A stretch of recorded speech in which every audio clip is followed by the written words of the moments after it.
എന്നാൽ പിന്നെ ഇന്നൊരു നാടൻ വ്ലോഗ് ആയാലോ? വീട്ടിൽ തേങ്ങ പറിയും അതുപോലെ തെങ്ങിന് വളരലും പരിപാടിയിലുണ്ടായിരുന്നു. അപ്പോൾ ഒന്ന് അവരോട് ഹെൽപ്പ് ചെയ്യാമെന്ന് വിചാരിച്ചു.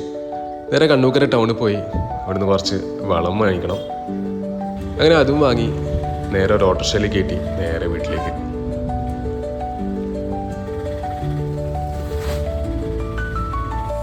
വീട്ടിലെത്തിയാലും രാജേട്ടനവിടെ തേങ്ങ പറിയെല്ലാം തുടങ്ങിയിട്ടുണ്ടായിരുന്നു. ഉപ്പുറ തേങ്ങയും കൊതുമ്പിലും ഓലയും എല്ലാം മുറിച്ച് ഇടുന്നുണ്ട്. ഈ ഓലയും കൊതുമ്പിലെല്ലാം നമുക്ക് വളയിടുന്ന കൂട്ടത്തിൽ ഇട്ട് കൊടുക്കാൻ പറ്റും കേട്ടോ തെങ്ങിന്. ഇപ്പോൾ ഓൾമോസ്റ്റ് എല്ലാം പറിച്ചിട്ടിട്ടുണ്ട്. ഇനി ഞാൻ തന്നെ ഇതെല്ലാം വാരി കൂട്ടി ഒരു സ്ഥലത്ത് സെറ്റ് ചെയ്യണം.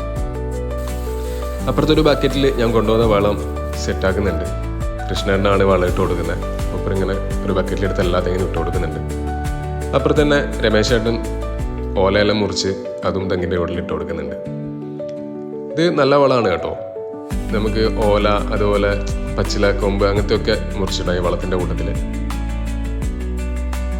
ഒരാൾ വളമിടുന്നുണ്ട്, ഒരാൾ അപ്പുറത്ത് ഓലയെല്ലാം മുറിച്ച് സെറ്റ് ചെയ്യുന്നുണ്ട്. ഞാനെന്തായാലും ആ സമയത്ത് പോയിട്ട് പറിച്ചിട്ട തേങ്ങയെല്ലാം ഒന്ന് വാരി കൂട്ടി സെറ്റ് ചെയ്ത് ഒരിടത്ത് കൊണ്ടുവരട്ടെ. ഇല്ലെങ്കിൽ അവസാനം ഞാൻ തന്നെ ഇതൊക്കെ വാരി എടുത്ത് കൊണ്ടുവരേണ്ടി വരും. സോ നീറ്റാക്കണ്ടെല്ലാം എടുത്ത് ഒരു ചാക്കിലേക്കാക്കി അതിനി ഹാങ് ചെയ്ത് ഒരു സ്ഥലത്ത് കൊണ്ടുവരണം. കൂടുതൽ ക്യാമറയും കൂടി പിടിക്കുന്നതുകൊണ്ട് ചെറിയ ബുദ്ധിമുട്ട് ഒന്നുമില്ല. But that was A really good experience. നല്ല വേർക്കുന്നുണ്ട് കേട്ടോ, പ്രശ്നമല്ല. അങ്ങനെ കൃഷ്ണേട്ടൻ അടുത്ത വളം ഇട്ട് തുടങ്ങി.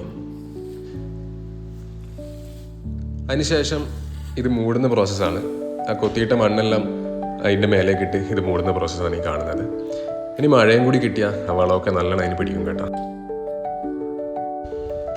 അങ്ങനെ പരിപാടിയെല്ലാം കഴിഞ്ഞു. നല്ല രീതിക്ക് ടയേർഡായി കേട്ടോ. വേർത്ത് കുളിച്ചിന് രാവിലെ തന്നെയാണ്. ബട്ട് ഒരു എക്സസൈസും കൂടിയായത്. ഇനി നേരെ ഒന്ന് ഫ്രഷപ്പായി ബ്രേക്ക്ഫാസ്റ്റ് കഴിക്കണം. അങ്ങനെ കുളിച്ച് നല്ല പുട്ടും കടലും തട്ടേണ്ട പരിപാടിയാണ്. പണിയെടുത്തോണ്ടാണെന്ന് അറിയില്ല, നല്ല വിശപ്പുണ്ട്. അതുപോലെ തന്നെ ഓരോ ബൈറ്റിലും ടേസ്റ്റ് ഇങ്ങനെ കൂടി വരും. അപ്പോൾ എല്ലാം പറഞ്ഞ പോലെ ബൈ.